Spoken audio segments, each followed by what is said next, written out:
the game is still, with all of our best intentions, the kids kind of still play the game the same way until a really talented kid comes around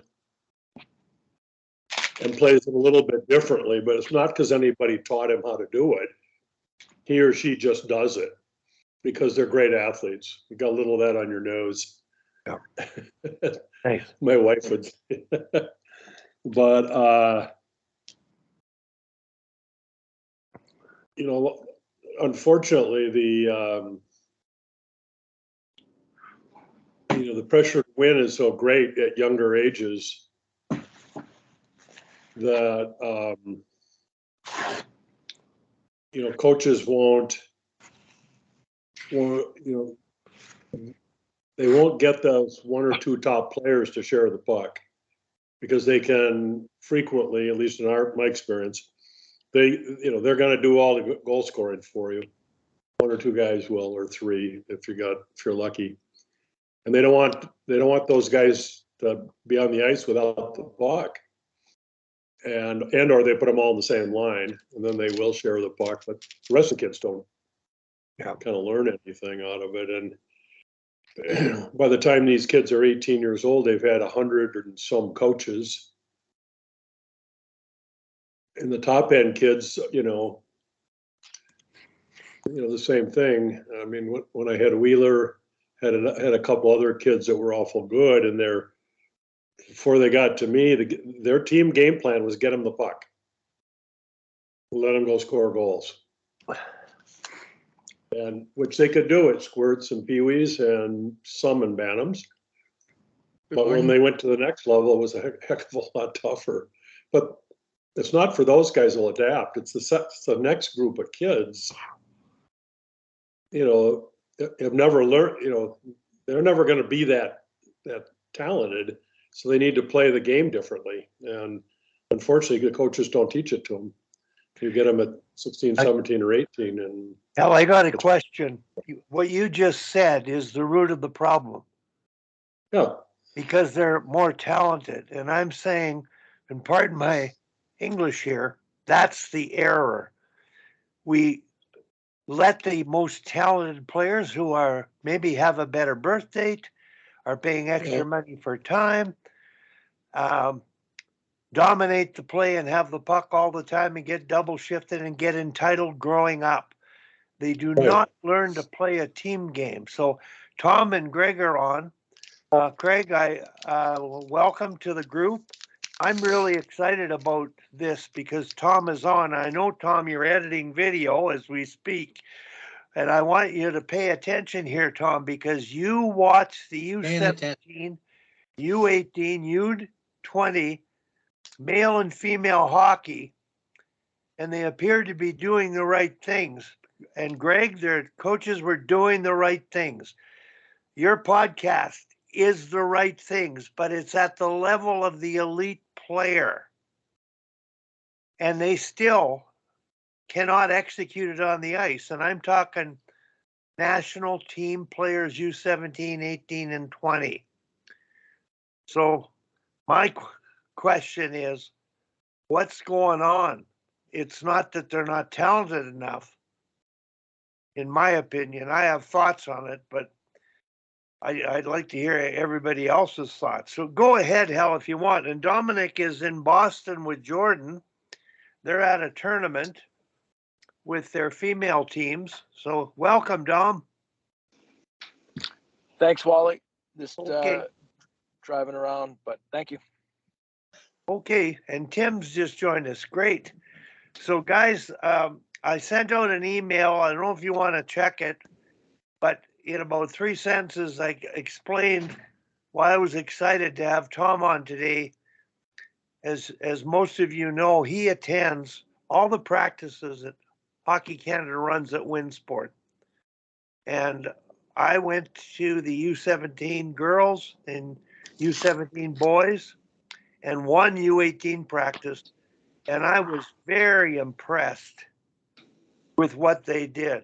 But Tom and I talked last night, what they did in practice was terrific, but they can't execute it yet in games. And that's, to me, the dilemma here. At least they're doing the right things at this age and level.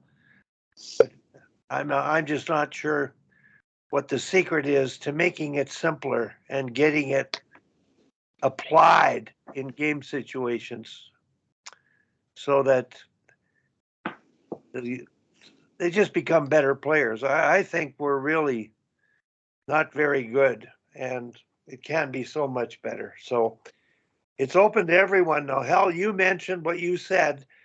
Some people might have joined late, but could you summarize what you said? Because that encapsulated the problem. And as I said to you, Well, I'll focus restate it a little bit. kids is the problem. When you go to these national camps, you have the best, in theory, you got the best players that come from all sorts of places. But, they may play together for a little while, but not a long while. And then they return to where they came from, where they are likely the best player on the team or in the top 2 or 3. So Wally and I started a little early while he was having his breakfast. But, in youth hockey, at least in Minnesota, the pressure to win hockey games begins in mites. And then it progresses. Mites, 8 and under. You guys' firms are. And then we get them in squirts, 10 and under. And they run off to the brick tournament in the summer, and everybody is all excited about winning that. And they come back to their local programs, and these upper end kids, they dominate. They get lots of ice time. They get all the attention, and if they're on a top team in their community, they get, in theory, the best coach. If they're on the next team down, they get the second best coach. But winning is the holy grail. Not playing team hockey, not sharing the puck. You're ahead by 7, and your first line goes out on a power play in the last 4 minutes of the game.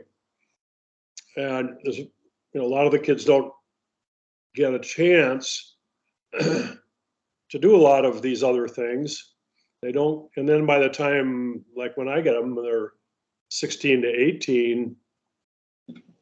They've had 100 coaches, maybe more, just in hockey. And then if they play other sports, they're getting they're getting some different messages. But I think the message is the same in all these sports. Get the ball, get the puck, get the whatever to the top player, and they'll help us win the game. And so we don't have, and the other thing here in Minnesota is that ice time, hard to believe that ice time would be a problem, because every community's got 2 or 3 sheets of ice.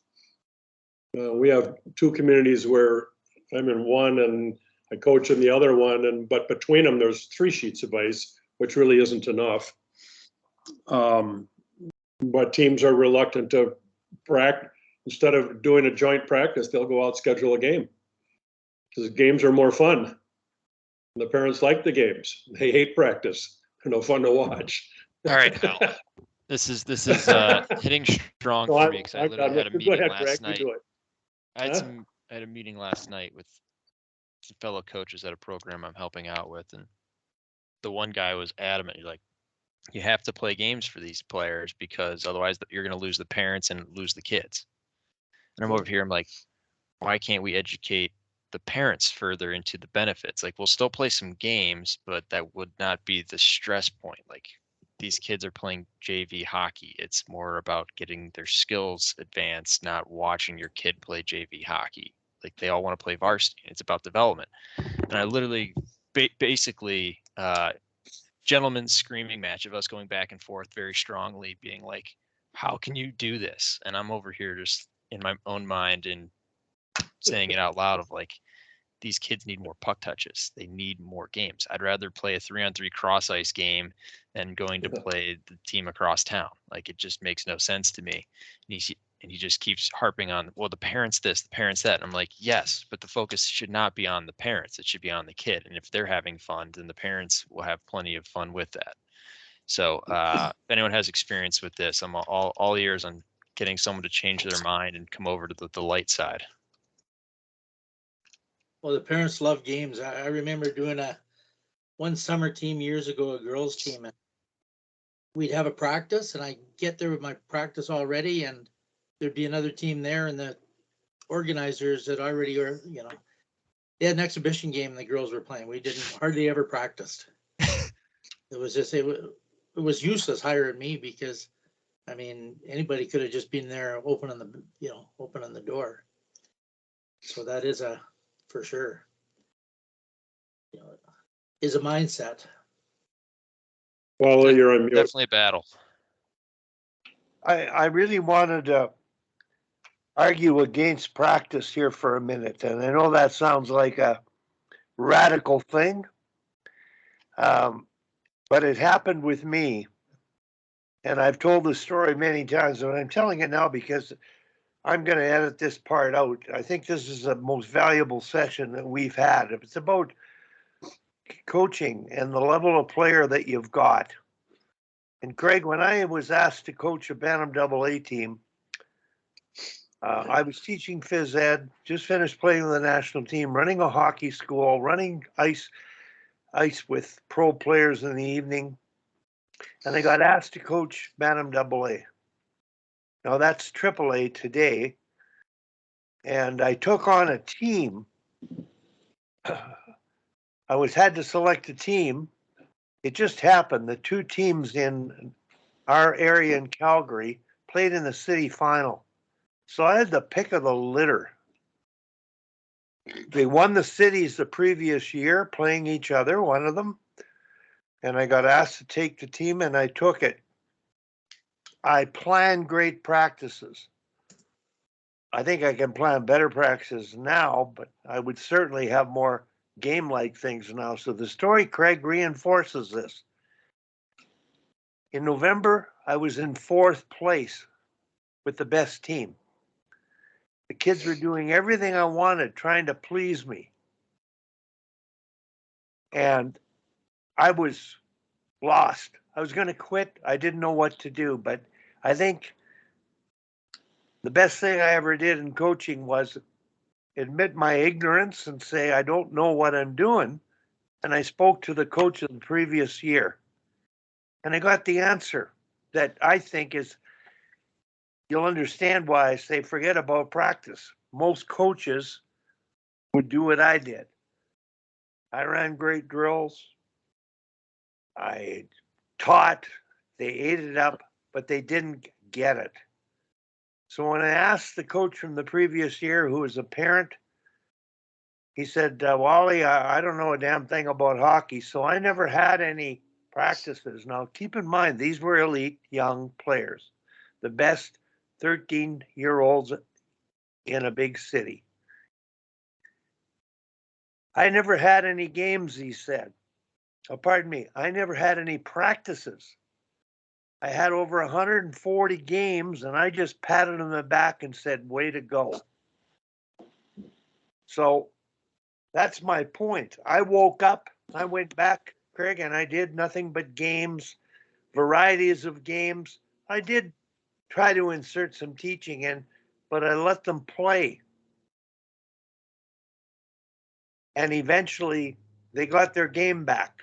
They discovered the free play and decision-making and execution and enjoyment. I was overcoaching. And the problem is, if they overcoach, and in some cases, you watch practices, Greg, where they're deliberate, they don't run very purposeful, deliberate practices. So if they just played games and patted them on the back at that elite level, so-called, they're preparing them for, they might be further ahead. Because so my question, go ahead. Any other observations? Tim, you're like a fly on the wall there. I'm curious about your thoughts on this debate because So I've got JV hockey players, right? They barely know how to skate, most of them. And I'm with you. We should be keeping them moving and active. So my whole thing is on puck touches. Like, they're not improving fast enough against playing full ice games where most passes are bouncing off the stick. Like, I agree with you, especially at the higher levels, games. But there's a point where we need to work on actual hard skills because they don't have the ability to execute what's in their brain at all. And there's many ways to go about it and do good quality coaching. If it was higher level, I would be more aptitude to that, but it's such that we don't have the ability to play hockey yet because the hard skills are not quite up to par. And at this point, I'd rather play 3-on-3 cross ice games than go playing full ice 5-on-5 games where you're going to touch a puck 5-6 times, and most of the time you're going to be losing the puck. I'd rather have a lot more puck touches, a lot more activity going on with these kids where they have opportunities to grow. And then we can debate, do you do rote drills? Do you do small area games, et cetera? But I just think that the game is not providing enough on a 5-on-5. And we're talking, do you play 12 games or do you play 18 games? How do the parents react to your philosophy? So far, so good. It's the old guy who's around town. But he was actually on the bench for USA at the 2010 Olympics. He was the equipment manager for Team USA Women's. And he's a board member of one of the local youth organizations, Capital Hockey Association. Tom, in your experience, how do your parents react to your practices? Well, most of the time, really good, because most of the time the team really did well. I know that one AA Bantam team that you helped me with, we had no goalies. Like, the goalies were horrendous, and we outplayed teams and lose. And then that one guy whose kid just got drafted, he was always thinking we should be doing skating drills all practice because that's what he did, and he had quite a voice. But it's funny about the goalie though. Like, Jim wanted to keep this one goalie. He wasn't that good, but he was a really good athlete, but he'd never been coached. He only took up goaltending the year before. He just finished 3 years of major junior. He became the best goalie of all of them, but he was horrendous that season because he was all over the place. People were shooting basically in open nets. But basically, most of the time, the parents are, they're all in it. Every team has a different dynamic, right? And if you get some parents there that know a lot about one thing, they're kind of promoting themselves and promoting what they say. Because this guy took over the next year the skills for the Royals Association, and they skate around circles, and one group after the other would be like a plowed field, like the ruts around the circles and stuff. But he really didn't. His kid was a fantastic skater. He just got drafted in the second round by Vegas, I guess it was. And but so I guess it depends on the team. Overall, the kids like it and the parents like it, and our teams usually do really well. So, don't really have a problem. I've got one question, and I've always had this opinion since starting to work with Hockey Canada and doing teaching progressions, Greg, at the beginning level. The fundamental teaching of holding a stick and whatnot, moving up to passing and puck control. But I believe that's a missing link. But experts are hired to teach that, and better athletes will acquire it without instruction. And some of them could be much better than they are. But the fundamentals are number one to getting a start.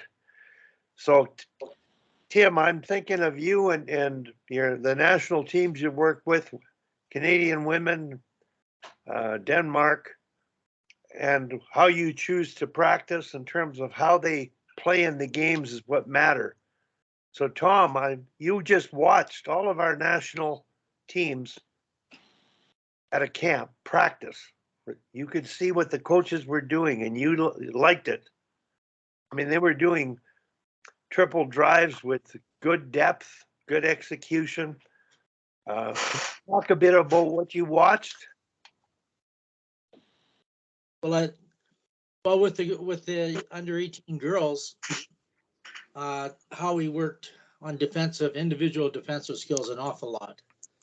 And I think he thought he had a bunch of offensive players, so he needed to do that. And they ended up winning at the end the world championship.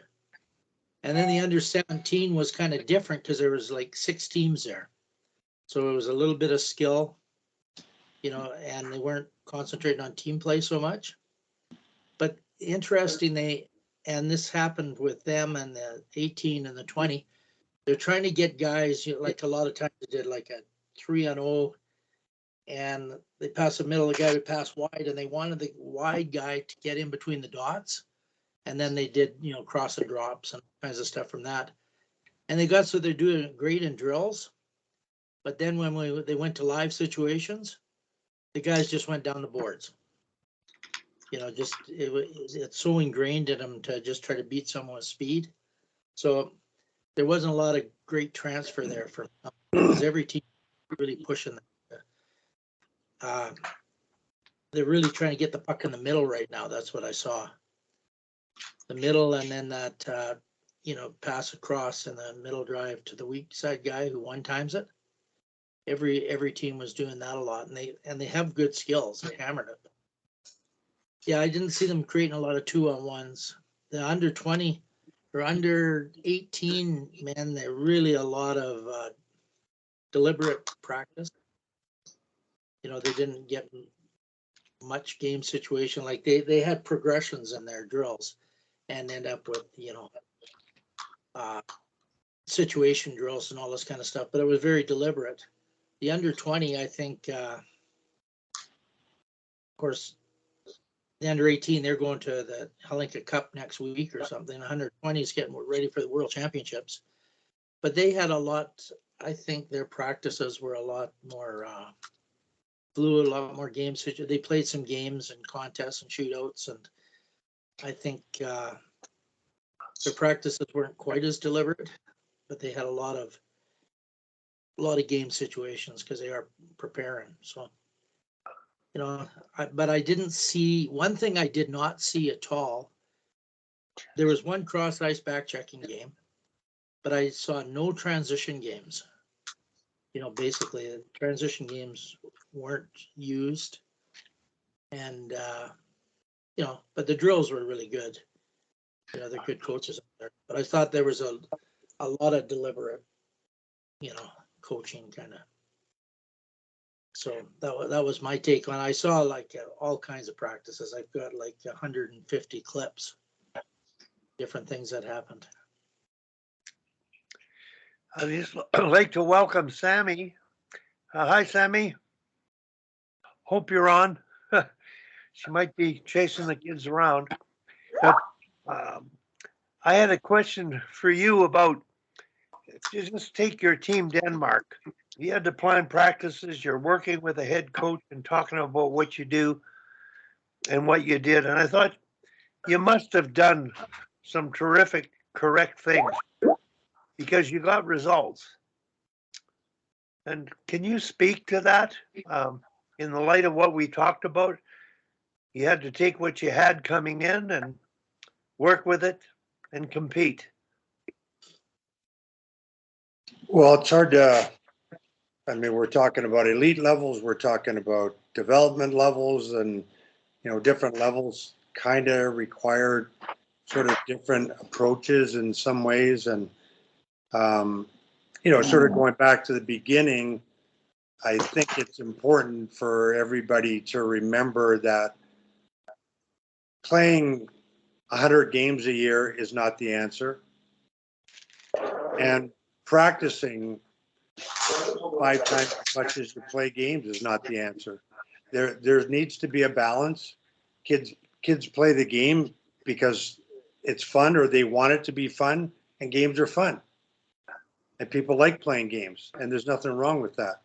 I think part of the answer might lie in what people are doing at practice. And as you know, we're all big proponents, and more fun time, game time at practice might enhance the enjoyment level, both for the parents watching and for the players playing. Like, yeah, for sure, have a little bit of a skill element, but then play a whole bunch of games. And as we've talked before, hey, how about just some free shinny time, scrimmage time, especially for young developing kids? Like, we often get stuck thinking we got to do skills all the time with their little young kids because they got to learn some skills.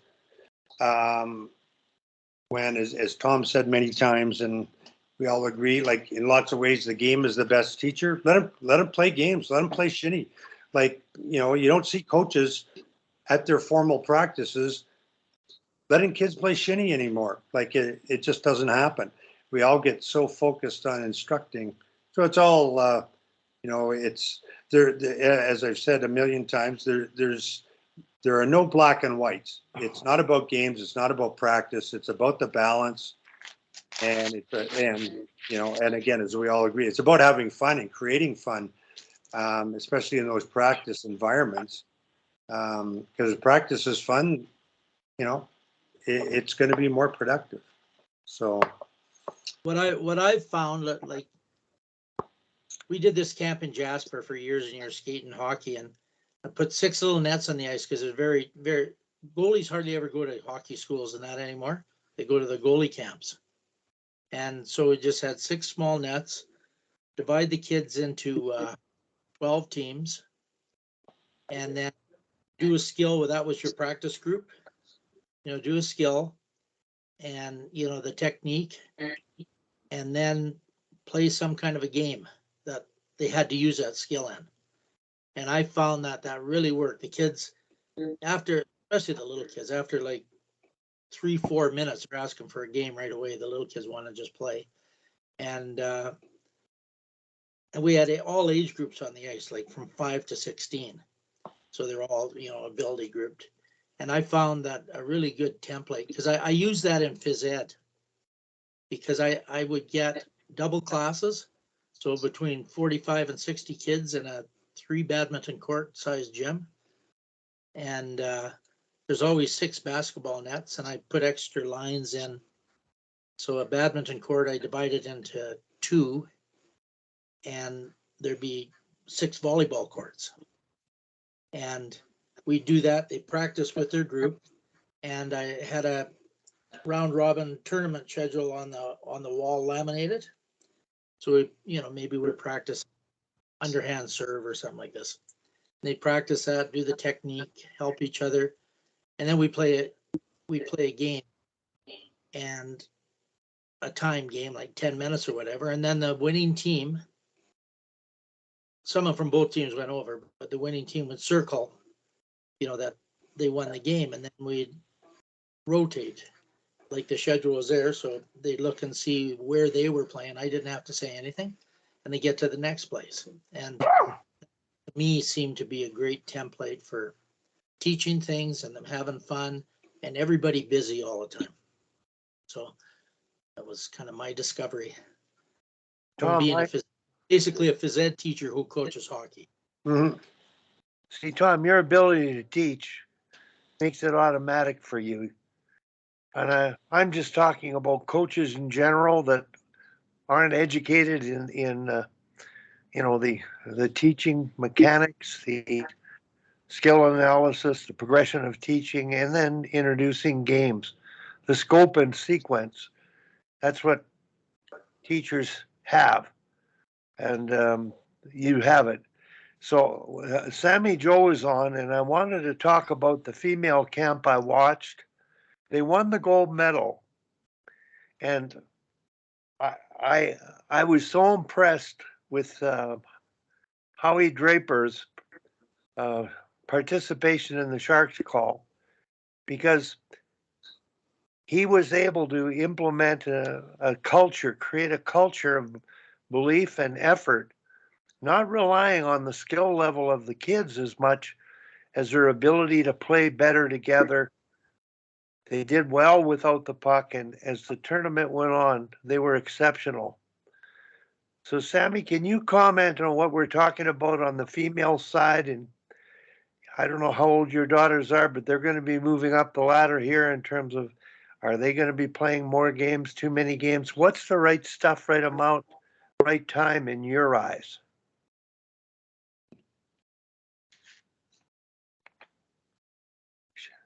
Might have left because us guys are dominating. Well, she's muted. Sammy, you're muted if you're there. She also mentioned in the chat that her internet speeds are slow, so she may be having some difficulties there. Okay. I'm just looking forward to watching the U18s, U20s. Like, these games are going to be televised. And Tom, you don't go to games because you just love watching practices. But I think the game is the test of what you do at practice. Oh, for sure, but there's only so much time that I can be away from home. No, but I'm just saying, we're trying to make a judgment here in short-term competition. How often do you have them together? What can you work on? Then you got to get them to come together. The challenge, Tim, with the national women's team, say the U18s, is, oh boy, you're deciding on who's going to play the power play, who's going to penalty kill. They're going to have to accept roles, and the buy-in of the roles they give relative to the way they're utilized might affect them mentally. And I believe that's where Howie's culture, creation of a group culture, paid off immensely.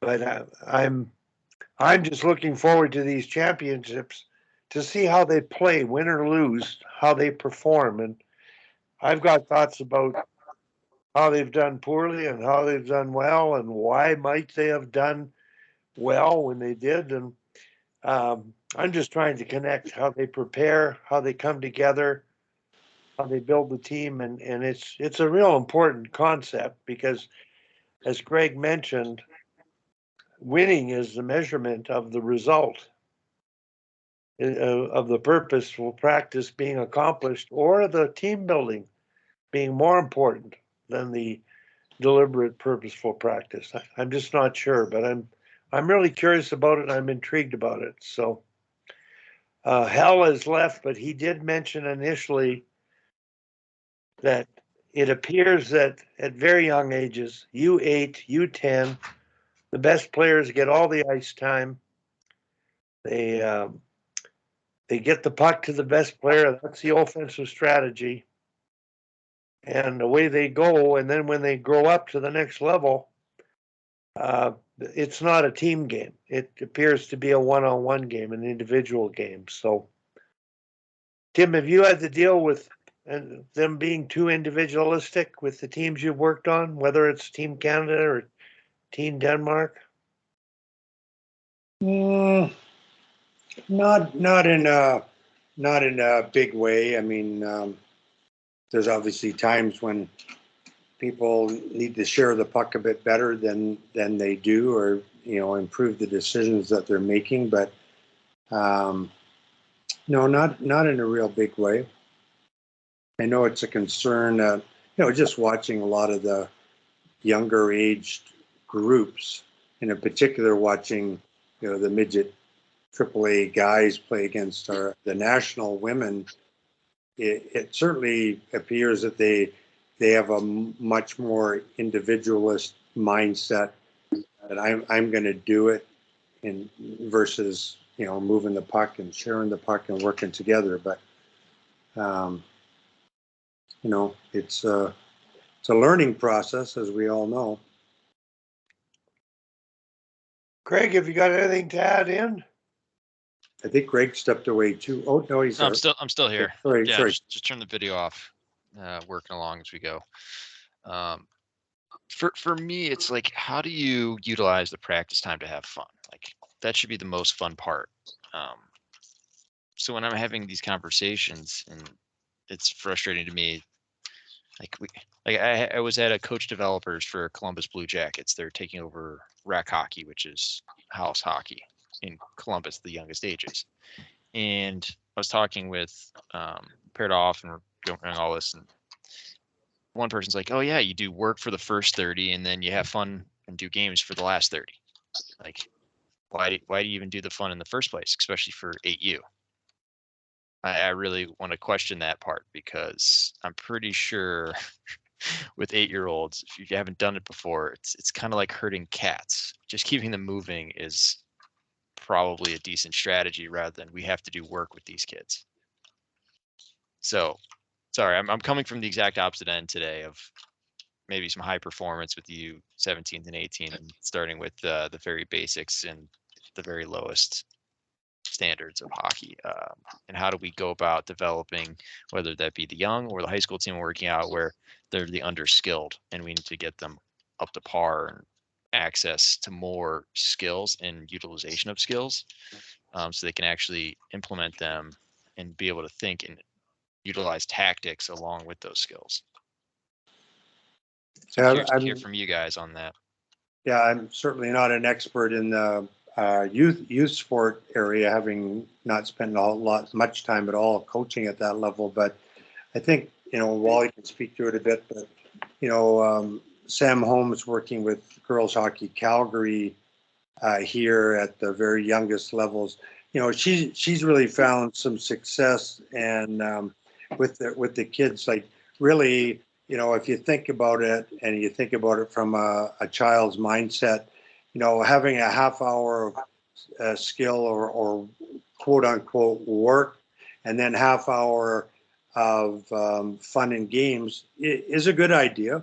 But it's an even better idea to say, okay, first 7 or 8 minutes, this is what we're going to do. We're going to work on this skill, and then we're going to play a game.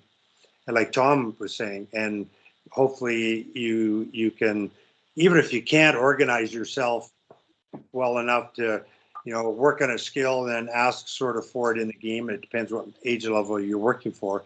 But a more of a mix of 8-10 minutes on a skill, 8-10 minutes on a game, 8-10 minutes on a skill, 8-10 minutes on a game. The short-term focus, Sam has found, is really important and effective for the young girls or the young players. And I think it would be universally so that, hey, you got to focus on this for a little short period of time, try to get better skill-wise, and we're going to play this game. I think that's one kind of easy thing, maybe to change about how a lot of people run their practices. Tim, I'm thinking back to the U8 days, working in Medicine Hat, where we mentored that association, and we used Kerry Bracco's model. And for those of you who aren't on, I'm not going to explain the details of the model. I just want to tell everybody who might be listening, when you win 9 of 11 city championships at the U8 level, whole ice hockey, you've done something right. The kids were selected properly based on skill, intangibles, work ethic, coachability. They had 3 traits: skill, thinking, and character. They looked at those things and evaluated them, picked them accordingly, placed them accordingly. So when you get results, the model, Tim, they had 1 skill station where the 3 skill groups, Eagles, Hawks, and Falcons, different skill groups, they rotated through the skill station, the compete station, and the game-like station. 10 minutes each, 12 minutes each at most. So they didn't get bored. And Ryan always mentioned his son called it the boring station, that skill station. They love the other one. So the results to me speak for that model. So the ratio of deliberate practice to game-like, Tim, I'm wondering, if you play a game first, can you dial them back to work on the skill? Or Sure. are they losing? No, I think sure you can. And I know Tom, and like even at the national team level, some days we go out and just play a game right off the top, because it's fun. It gets them excited, gets them into practice. Then you step back and you start working on some things and go back to the game. I think for sure. In lots of ways, it might be the best thing, especially for the young kids, to go out and have some pure fun right off the top at practice. They all get excited about getting on the ice, and they all get excited about being at practice. I think absolutely for sure. I think it's actually probably a good idea, not just a sometimes thing. It's fantastic. I start with small area games every single practice, and instead of the kids like moseying out, they're like climbing through the door as fast as they can, wanting to tear down the boards to get on the ice. Sure. That's what This guy named Horst Wine. There's a German named Horst Wine that developed the program for Barcelona and all kinds of stuff. It was field hockey, then soccer, and he was a good friend of Johanny, my buddy. And he would do what said there is he would have a game with some kind of a rule, like you can only use your left foot to kick or something like this, and they'd play, and then he had what was called corrective exercises. Now you've created a need to know, because the kids don't know how to do it, or your weak side foot, I guess, and then have you drills, to learn how to do that, better technique, and then go back to the same rule again. But now they've had, a little bit of technique work, and that's kind of his model for doing a lot of things. But I really believe that just having a tournament and every game meaning something, that adds a lot to it. So you have a tournament like a round robin, or you can do one where you rotate, the losers go one way, the winners go the other way, stuff like that, so that the game actually means something. I think really that adds to it just as well. Tim, I'm thinking back to when I watched you coach the U of C.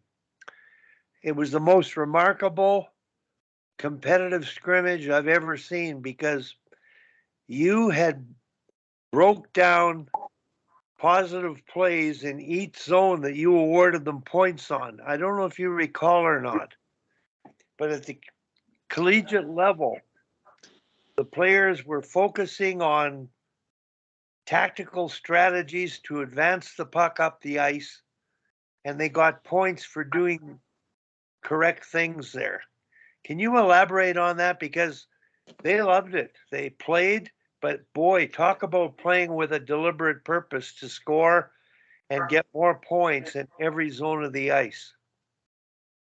It was really just that simple. Like, we just tried to, if we were working on something tactically, could be we're working on our offensive zone face-off loss forecheck, and at the same time our exits from a defensive zone face-off one. It could be working on your general forecheck, whatever it is. We always, as much as we could, tried to create a bit of a point system that made it a game and made it competitive, and you had a winner and a loser. Like just on a, it's really, you can do anything you want, but on a very simple level, like if we're doing a face-off situation, it's like, okay, number one, and first and foremost, you get a point if you win the face-off, win possession. And then when you go beyond that, if the defensive team gets a clean exit with possession of the puck, they might get 2 points. If they get a clean exit with a chip out into the neutral zone, because that's what's required sometimes, and that's the correct play, rather than have them thinking about, I gotta carry it out to get my 2 points and my point for possession. You want to leave them with choices, as the game is about choices. So we give them a point for winning the face-off and a point for at least getting the puck out of the zone, 2 points for possessing the puck out of the zone. You can even go a step further and play it to the red line, and if they can gain the red line or gain the offensive blue line, you can go further. And then on the offensive side, same thing. You win the faceoff, you get a point. If you generate a shot on net, and if it's your coaching philosophy, you generate a shot on net in the first 5 seconds, you get another point. And then if you can recover possession and keep possession, you get another point. So it's just about, enhancing the competitiveness of what's really a tactical drill situation and making it a game so there's a competitive element.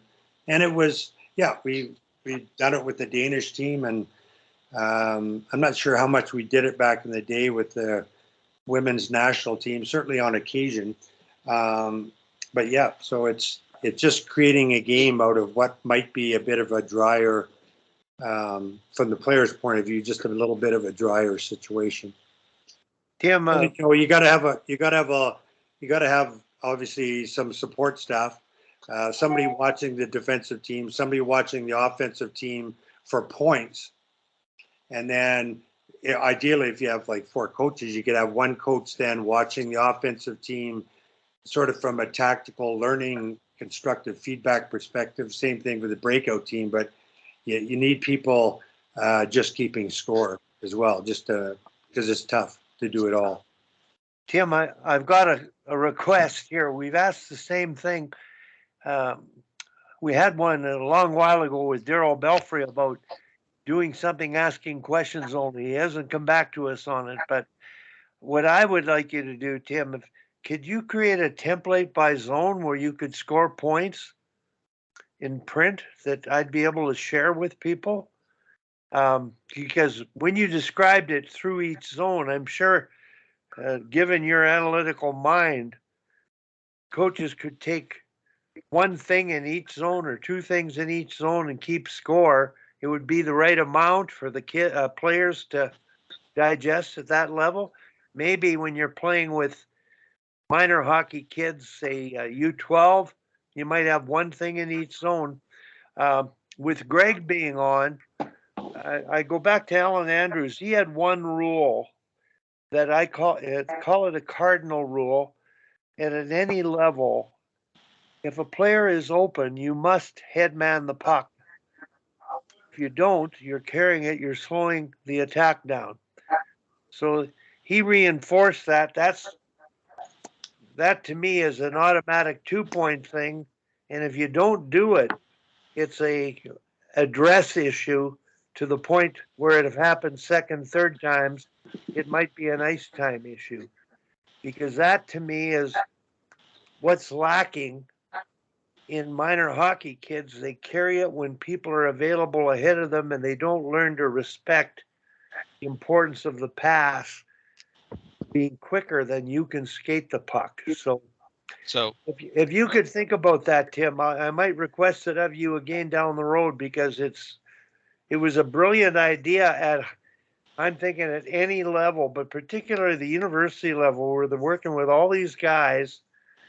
And you have your structure, you have your team play, and I'm watching all these teams play, and it's still individualistic. And the puck movement isn't as advanced as it could be. It's not as 1, 2, 3, 4, 5 positionally. But anyway, I want to welcome Brian Adolski. Brian, we've been talking about the right stuff, right amount, right time at practice, translating into the games. And we feel that over the years, the strategy, Hal mentioned it earlier, was just get the best player of the puck, still look after it, and you might get an outcome result by having the best players get the puck more often. And to me, they're not ready to play a high level of hockey when they get to your level, and you've been at a high level. So Brian, any thoughts?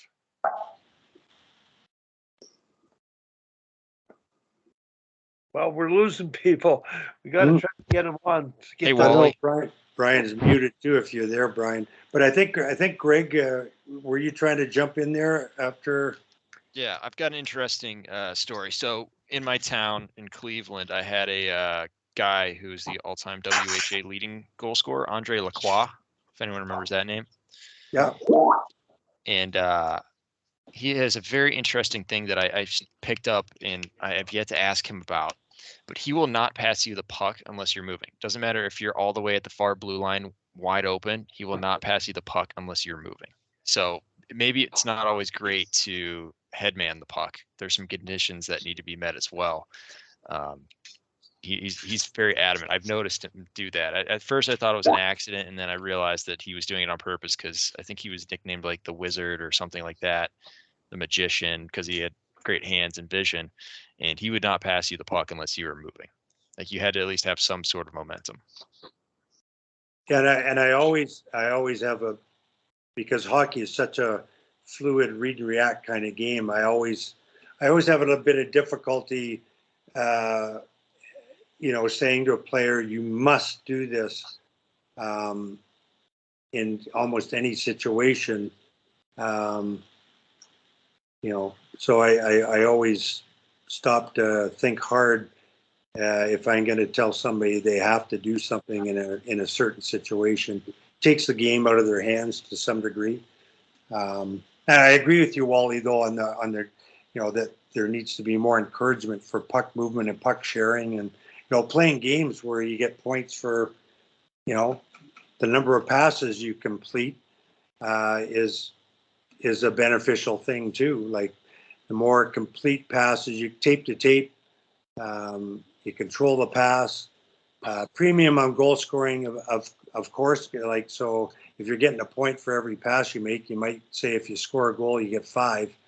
If you're talking about a game, so they don't forget that the game is about scoring. Tim, I have an example on this actually. Yeah. So a way you can do it is each goal is worth 1, but every pass that precedes that goal successfully completed, whether it be tape to space, tape to tape, whatever it may be, adds a point. So a goal could be worth 5 because you made 4 passes beforehand. So say someone makes a great pickoff and they're on a breakaway. Well, they're not going to make a gazillion passes. They're going to go and still play the game to score, but you're not saying you have to make 3 passes before getting a shot on net. You're still allowing for the game to be played. You're just incentivizing further passing. So it's exactly what you're saying, and I love it because you're saying, hey, we want to play the game, we want to still be aggressive, we want to transition quickly, but if that's maybe not available, we want to start finding different ways to work the puck around to find a better look. So instead of saying you have to do this, it's an incentive, and it just adds up rather than goals worth 5, pass the first 1, and you're just getting goals for points for passing back and forth. Good point, Greg. I just want to give you a simpler idea. When I was at the under 18 camp, I sat with an older fella, about younger than me, but we got talking hockey, and he shared an idea that I'm going to share with everybody here that is simpler than any of us have described, that anybody can do. And he said when he played soccer, he did it, and he told hockey coaches about it. Buy a counter. Have a counter in your hand every time a pass is made. Keep track of the number of passes. His story was the hockey coach who did it, their team became one of the better passing teams. Other coaches were asking the coach, or coming up to the coach and saying, boy, they play like the Russians. What did you do? That's all he did.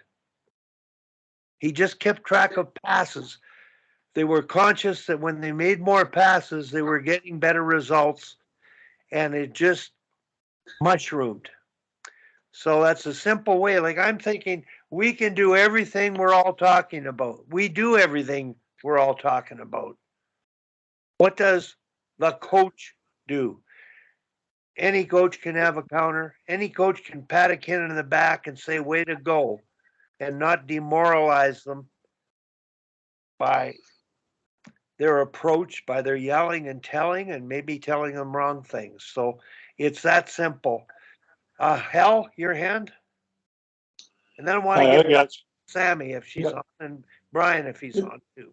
No, I think that's a good idea. Well, a few years ago, a number of years ago, I took Jim Johnson and I put together a net effectiveness scoring system for players in games. and it was, as I think as Greg was talking, you got points assigned for doing good things, but you also got minuses for doing bad things, like taking too many penalties and things like that. But the idea of it was, and Wally, I'll send you a copy of it. It's on a Excel spreadsheet. It takes a little bit of work because you got to go through and got to look at the video and grade every player. But it's also based on the idea that not everybody's going to score goals, and there are certain values for things that players can do. One is blocking shots, and if forwards block shots on the PK, that's really valuable. That's more valuable than if the defenseman blocks the shot, and so on and so forth. So we modified it for high school level. Jim was using it when he was coaching the American Hockey League, and it made a huge difference because now every kid or every player on your team, they can all do something to contribute to the success of the team, whatever their skill set is. And some guys aren't going to block shots. I mean, Ovechkin's not going to block shots if he can help it. Coach probably doesn't want him to. But, that third line, wing certainly can. I mean, there are lots of things, and I'll share that to the group if you want to look at it, Wally, and if you want to share it, fine. It does take a fair amount of work to do it. Somebody's got to take the stats, and they have to be, as we know about stats, they're always wrong. But as long as they're wrong consistently in the same way, meaning the same people are doing it all the time and interpret things, and it's pretty interesting. When we used it, we would post it once a week, so there'd be a couple games worth, and the kids always went in and wanted to take a look at it and see how they were doing, and then it allows the coach to have a conversation around things that they can do a little more of, or so on and so forth. And of course, the kids that really aren't doing anything, they wouldn't go look at the stats, which is also kind of interesting because they know that they're not contributing very much. And it wasn't because they weren't playing, because they were all playing. We played everybody. Nobody sits on my bench and not play. So anyways, who else wants to pitch in on the, hi, Sammy. I think you won. Both Brian and Sammy have shared that they're, like, Sammy's in Halliburton, so she's got a really slow internet, so I'm not sure how much she can participate. Same thing with Brian. He doesn't, his microphone's not working in his office there, so. Okay. But I wanted to just reiterate again, whether it's Wally's example of the coach who just literally counted the number of passes the teams were making during scrimmage or during a drill or something like that, or whether it's our other example about creating a point system in a drill to enhance the fun and competitive aspect of the drill itself. What it is it's quantifiable feedback for the players. Hey, you just did this drill and you had 60 passes. Now we were playing the same game for the same amount of time, and this time you had 85. It's a quantifiable, concrete feedback to the players, which is always useful in terms of creating interest and identifying, progress and development and everything else. But even with the Danish women, just some blatantly obvious examples where we added a point element, a competitive element to a simple passing drill where it really enhanced the execution of the drill. Simple cross and drop pass drill, which we felt, I think I may have shared this before, but we're trying to be pretty creative and have five player offense, the offensive zone. Part of being able to do that effectively is to be able to make effective drop passes and, faking drop passes and that sort of thing. So we had a really, really simple sort of double drop pass drill that we did consistently. And we could not make a good, effective, proper drop pass initially. We gave instruction, but when we introduced, hey, draw us a little circle on the ice, a 5-foot circle. If you can stop the puck and keep the puck in this circle for somebody crossing behind you, you get a point for that. And we're going to have a competition, red against white. As soon as we did that, bang, our development sort of went on a steep upward trajectory because they were really focusing on the skill that we had obviously demonstrated and been practicing. So it's just a pretty good example of, the point system is feedback for whether you're doing well or not doing well. And feedback is always sort of welcome and useful. I put my hand up here. Hal, I don't know if you still wanted to share an idea, but Tim, back in the late 70s, working for Hockey Canada, Quebec was ahead of the curve at teaching progressions. And they did a cross-drop progression, slow and deliberate, that was unbelievable. At the time, it was like one of those, oh my God. And it was so simple, but it's something that has to be taught deliberately and progressively.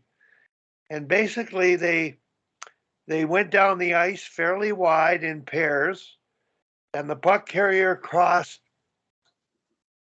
in front of the other player who crossed behind. And it was sort of wide, so it was slow and deliberate. They had to cross flat.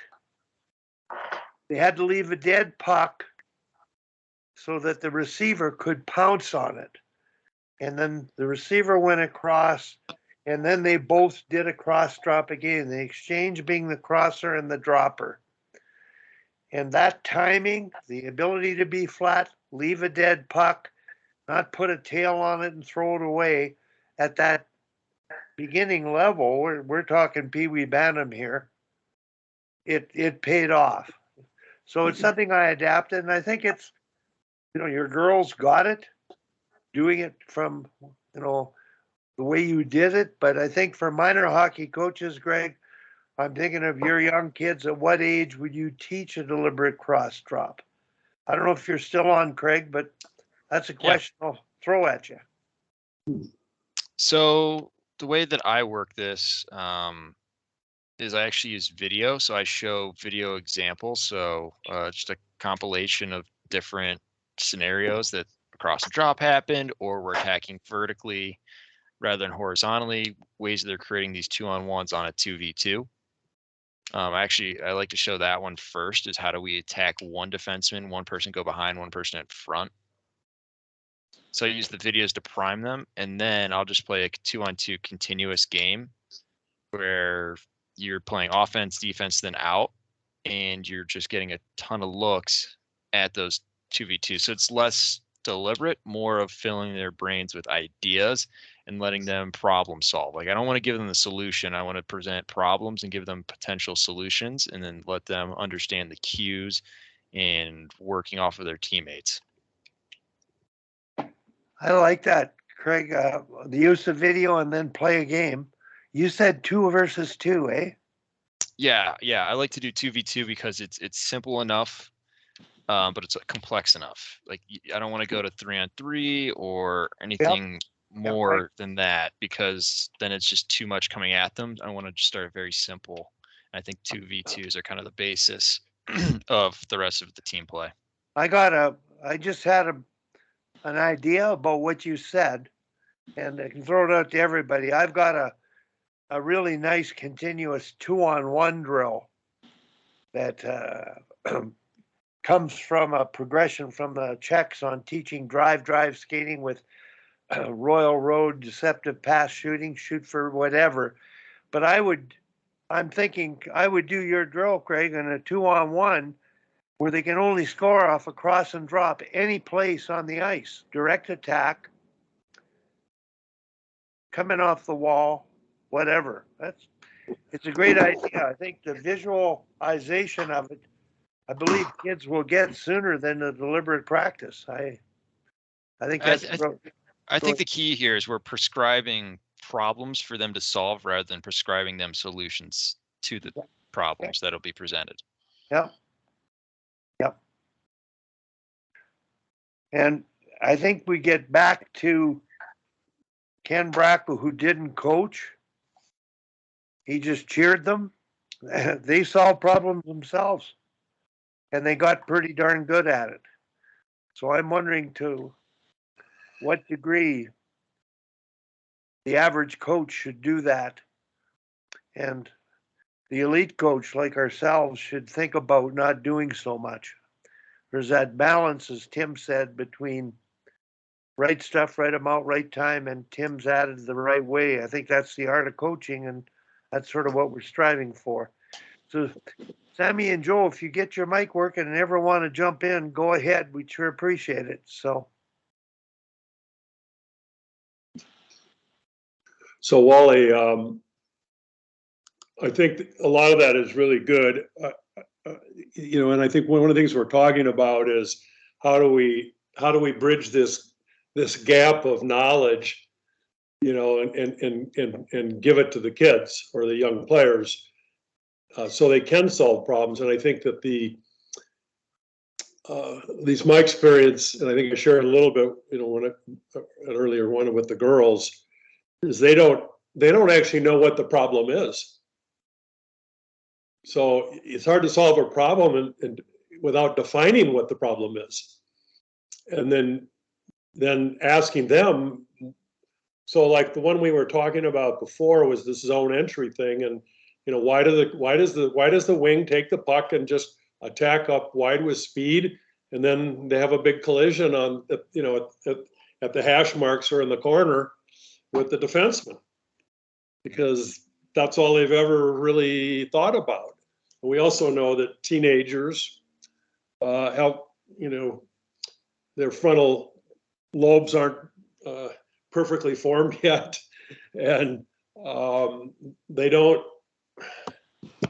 step back and kind of look at things. So when I asked the girls, they said, well, all I think about is getting around that girl. I go, well, okay. How about, so you're skating at her. Why don't you skate somewhere where she has a problem to solve, and that's how she's going to deal with you? Because you're taking all the decision of making away from your opponent, because they can see exactly what you're going to do. So why don't you do something a little bit different? And what do you think would work? And then we got into lots of different ideas. So I think with younger players, and it sounds like Greg's coaching JV kids like I am now, you got to help them understand what the problem is and let them suggest, or maybe you suggest 2 or 3 solutions and let them figure it out, and then reward them when they actually do it, not only in practice, but I had kids last year coming back to onto the bench going, hey, did you see I did that big 90 out there? Or, hey, did you see that escape move I made? And I go, that was really cool. And did you see what happened afterwards? I go, yeah, it really works. And so now these are younger players. Those are 15-year-old girls last year, 14, 15-year-old girls. So every group of kids, and Tim, you said it earlier, every group of kids is different. Every age level is different. So we have to coach to whatever the hockey IQ of the group is. And, if we would like to teach calculus, but if they're still in basic math, then we got to go back. We have to lower ourselves down and help them build those those incremental steps that they need to eventually. I've always said to the kids, my goal is that you become your own coach. That you can look out on the ice and see what you need to do and how to do it. And if you need help or you need resources, ask for them. And I think a lot of the high-end players eventually do that. But most of us aren't coaching high-end players. So I think, Cal, you've nailed it. We've had a professor on before who said, when you are trying to solve problems, how do you get kids to solve problems? What's the normal way of doing that? Everybody. We tell them what to do. Well, the Socrates method is ask them, what do you think? And that's what we need to do. We have to coach with the Socrates method. We have to learn to ask more questions. It takes more time because traditionally we've been directors, we've been tellers and yellers. And I don't think the coaches are aware of the myriad of options that are available to be taken advantage of. And advanced players are, and those advanced players are 10 and 12 years old if you let their brains work. And I think that's where the overcoaching comes in. And if it's misdirected coaching, it can be detrimental to development and not much fun. And kids are quitting, as we know. So good point. Well, I think what you said, Hal, is the way to teach them how to think is to ask them questions. And so whether we get back to getting Darryl Belfry on, and I wanted him to talk about something he had talked about, but only the asking of questions, because he's sort of a master of it in his book. He talks about working with those elite players like Matthews and Marner and discovering what they want to do. He's got an idea in his mind, and he knows he can take them out of their comfort zone, but he draws it from them, and they respond very well. That's why he's such a sought-after commodity. The elite players love the freedom of thinking for themselves. So I think it's there's something to be learned at the highest level, but there's something to be learned at the youngest level. So Wally, I think that, when we're coaching younger players, and you're a bench coach, which of course we all know is a very different proposition than being up above and watching. And I know a lot of coaches, and I was guilty of it for many years, is when they come back to the bench and say, well, why didn't you make that pass? Well, the problem is we got, on the bench, you got the worst seat in the house. And especially if it's something at the offensive blue line, you're probably looking through two panes of glass. And there's a thing called the parallax distortion. And when you're looking at things at an angle, especially if you're screaming about an offsides call that happened 60 feet away at an angle, you're probably wrong. And so if you start asking questions of kids, rather than why you should have passed it to Billy, the question should be, what did you see? And that's the best question in hockey by far, rather than why didn't you pass to X, Y, and Z? Because then you get to understand exactly where they are in the process. Like, is it an execution issue, or is it a processing or gathering of information? So maybe we didn't see, maybe we failed to pick up relevant information. Love that, Hal. Yep. No, you're right, Greg. And that is, I didn't see him. Oh, well, let's work on your. Would you be willing to work on seeing more around you, because the game will be more fun to play? Well, yeah. Let's do that. How many coaches do you know can do that? How many coaches do you know can do that? We know it's the thing to do. We're struggling with it ourselves. I'm not even coaching. It takes time. So what I'm suggesting is, who's the most important adult on the bench? Anybody? Well, probably the assistant coach. Okay. In minor hockey, who's the most important on the bench? Because usually there's an adult opening and closing the gates. And you want that person to be the most positive person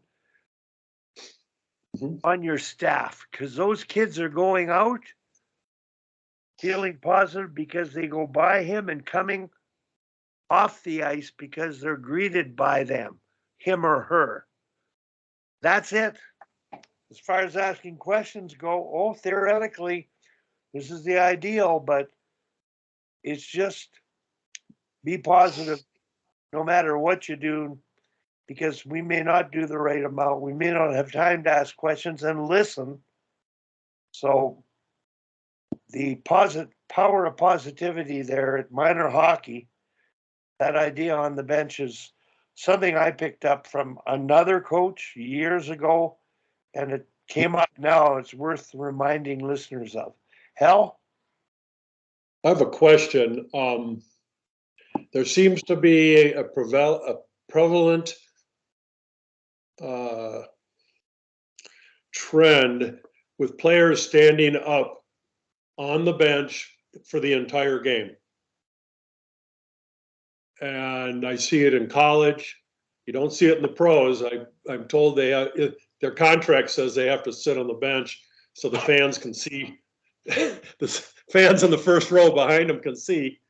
But, so the players stand and the coaches all stand on the bench. And when, if you've got a full roster, the skaters coming off have to find a place to crawl, to step over the boards, and the player going on. I mean, to me, it's a mess. I don't let my players stand up. I make them sit down on the bench because I told them that they need the rest. And but I am actually kind of astounded that I see it constantly when I go to the junior games, and some of them are not only, or they lean forward, they put their knees on the wall, and they hang over, and their sticks are hanging over. And then when anything happens, they all jump up and start kicking the wall. And I see USA Hockey now has a rule against that. And it's like, it's weird. Is this happening up in Canada? Hell, I think they're sitting on the benches in Canada, but on the positive side of standing, they're engaged in the play. Yeah. But what you've described is overly engaged. Yeah. They're not recovering physiologically by sitting, and then their intensity, their level of arousal is higher because they got to get into it. And I don't think their ability to see the game and execute when they get out there is in keeping with always standing on the bench. Yep. And I think you're absolutely right. I don't believe that's ever been a problem, Tom, with you and any team you've coached. Usually the next line up might stand at the door, but I think they tend to stand. Kids tend to stand and not sit. Okay. A lot of it's because the way that, the benches are, you can't see. Yeah. So you're okay with them standing? I don't even think about it. I think it's kind of messy myself, but I don't know. Like, I think it's better to sit when you get on the bench, especially if you work really hard. You should sit down, and but if you can see, sometimes the benches are made. Yeah, they're like the ones that say the bench is far back from the board. And then, you really can't see much of anything unless Right. you kind of, No, I like they come off and they turn around and put their butt on the rail. And they're sitting on the rail. Going, come on, get back over here a little bit. Well, they might get hit. The play comes down, they can't see it, they might get hit. So, but whatever. I don't Pick know. and choose our battles. Anybody else have an issue with that, or how do you deal with it, or do you just let it be? Craig? I let it be. I don't choose that battle. I know some coaches that care, and it's part of the culture, and that's fine. I prefer sitting. I just think it's cleaner, neater for everyone involved, but I'm not hard policing that one at all. Tim, any issues sitting or standing on a bench, or you just don't worry about it? You're muted, Tim. I think you got to allow the players to do what they're comfortable doing. You can't control them. If somebody's had a really tough long shift, hey, let them sit on the bench. If they're excited, they're into the game, let them stand up. I've never been a real proponent of trying to force anything on them one way or the other. The one thing I noticed, and it's not really, it's a different kind of dynamic. I see the players sitting in the middle that never get on the ice. Yeah, they're sitting on the bench. And I think that's a problem. That to me is a serious problem. Whether you sit or stand, it might be a detail. But I think if you address it and address it strongly, you might be anal about it. You might turn off your players. Right. There is a safety factor, there is a recovery factor, and there is a motivational factor of you're on your feet. You want to get out there and do something. So I'm more concerned with bench management, and I know there are players who are sitting in the middle of the bench for the entire third period or half a game at elite levels. And in minor hockey, the third periods are pretty common, limited ice time. So those kinds of things, to me, they warrant attention because they're ruining the game. Oh. I believe that what Hockey Canada is going through now, the problem isn't what happened today. It's what happened when they were growing up, and those that sat on the bench were depressed and probably quit, and those that got out all the time became entitled, superior people and athletes who do what they want. And I'm being overly, I'm criticizing that overly because the issues that we're facing now are a product of that evolution of how they've been raised and coached and entitled to be heroic and dominant and do what they want. So education for this has to be done sooner than later, starting with youth hockey right up to the highest performance level. That's the issue. It's not the incident. Address it reactively. Address it proactively. That's the issue. Sorry for preaching, but I'm getting. My only issue with the kids standing up is then I have to stand on the bench. And some of the benches are, my balance isn't so good anymore. The good is if I fall, I'm going to fall on top of them. But I won't have to fall very far. But then I can't see the game. If they stand up, I have to stand up higher than them. I have a funny story related to that, Hal. I'm mentoring standing, there's 3 tiers. The coaches at the top on a bench that wasn't screwed in very well. and then the players in the middle row and the players in the front row. And this is at Stupapart Arena, Tom. Yeah. The head coach, who I'm standing beside, lost his balance and banged his head. That was 15 years ago. He's suffered, hasn't been able to go back to work in a concrete way since, and he's still in the middle of a lawsuit over that, the arena, and the fact that bench was unstable, causing him to fall. So, there's a safety factor there, and, I'd be cognizant of that. The safety factor overrides everything else, whether it's players sitting on the boards or sticks are extended, getting on and off so you don't hurt yourself or hurt the person coming in.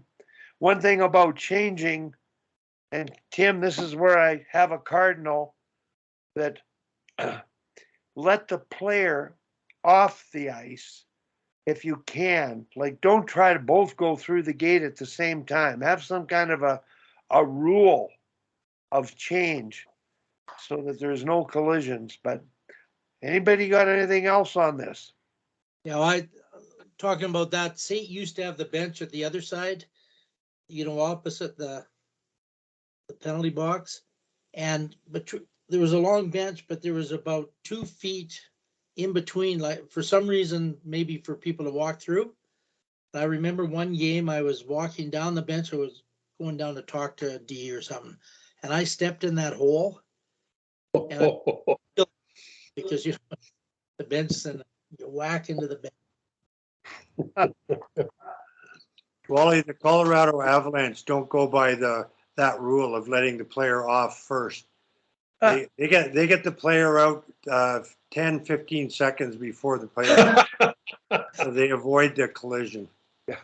Well, Tim, years ago, Andy Murray used a phrase with the national team, cheat on the change. And cheat on the change. Is Colorado cheating on the change? Because what's the legal limit? Well, there's a big to-hoo about them. Well, their game-winning goal in Game 5, they had too many players on the ice, and it's clear as day. And the Kadri's in the middle of the ice receiving a pass. McKinnon's not even off the ice yet. That's I don't know. There's cheating, and then there's being stupid about how you cheat, and then crazy. Well, I talked to Andy Murray about it. I said, Andy, we can't teach kids to cheat, and I'm more concerned about minor hockey. But if the NHL level are modeling this early change to gain an advantage, but I thought the referees had a legal limit of judgment to make on calls like that. And it's something that I think has to be addressed. It's, I know with Andy, I argued, really a lot about it, because Hockey Canada, you're setting an example for the game with the teams you have and how you coach and how they play. So the cheating on the change, I brought to his attention, and I've always, you want them to be early and get out there as early as they can, but the idea of cheating, you've got to get called. There has to be an understanding of it. So good stories. Too many men on the ice. Whose fault is it?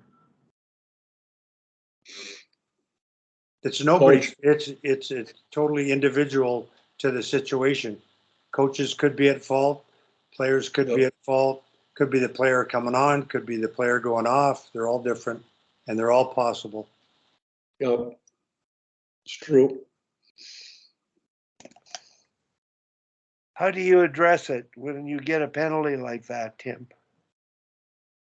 Depends what happened, I guess. If it was somebody, if it's somebody not paying attention on the bench, there's different, like you say, there's 4 or 5 different scenarios that can arise, but lots of times it's an honest mistake, and there's nothing to be done in terms of a consequence unless it's happening multiple times. There's a consequence if the coach is guilty too many times. And That's my point. The coach, the defensive coach or the offensive coach, that's their baby. And if it happens as a head coach, to me, it's on them first. I think what happens most in minor hockey is the player jumping on, a puck comes there and they grab it. You know, like they get the pass before the other player's off, and if they didn't, the referee wouldn't call it. So kind of be aware. I think it's a chance to score a shorthanded goal myself. Oh, boys, let's go get a goal now. Yeah, it's definitely not always the coach's fault. It can be, and it certainly is in lots of situations, but the players are equally guilty as they were in that Colorado example, for sure. They know what they're doing. Mm-hmm. You know, they push the boundaries as far as they can push them, and they get called, and then they'll pull back. Mm-hmm. Well, boys, I got to run. This is fun. I love it. Yeah.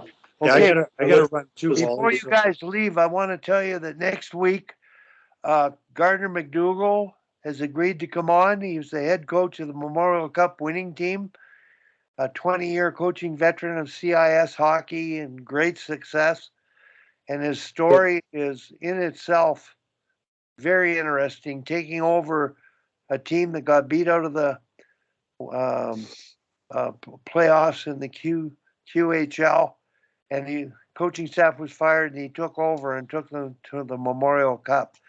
So that's going to be on. And I just wanted to let you all know before you left, Tim, I was at Wadena at a reunion, and one of the two parents of the head coach of Colorado were there, and I got to spend with the time talking hockey with the dad every day, and I got some inside scoops to share later about the ups and downs of the coaching at that level and dealing with players at that level.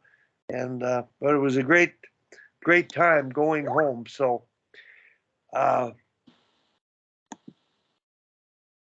Tim, you sent that notice to Brian. I don't know if he's able to jump in or not, but we certainly invited if he is. Yeah, he's on. I think he's listening, but he doesn't have a microphone working in his office just yet. You know, he's back at. He just got the job at St. Cloud there a while back, so he's probably as busy as hell. But good to see you jump on, Brian. And I got to jump off as well. And unfortunately, I'm going to be in Lake Louise next week, so I'll have to look forward to the highlights. I'll record the whole thing and edit it, Tim. Yeah. So I'll send you the entire thing, and I'm going to edit it just like I'm taking notes now. Separate section on bench management and the foibles of it, standing or sitting, and then early changes came in as well. So great topic today, guys. So I think we're pretty good here, an hour and a half. I've got lots of work to do editing it, and I have my daughters here getting the house ready. Tim will see you at the football game on Saturday. Looking forward to it. Yeah, should be a good one. Payback game. Okay. Yeah. Take care. Tim. See you guys. See you, Tom. See you, Brian. See you, Tom. See you, Brian. Bye-bye.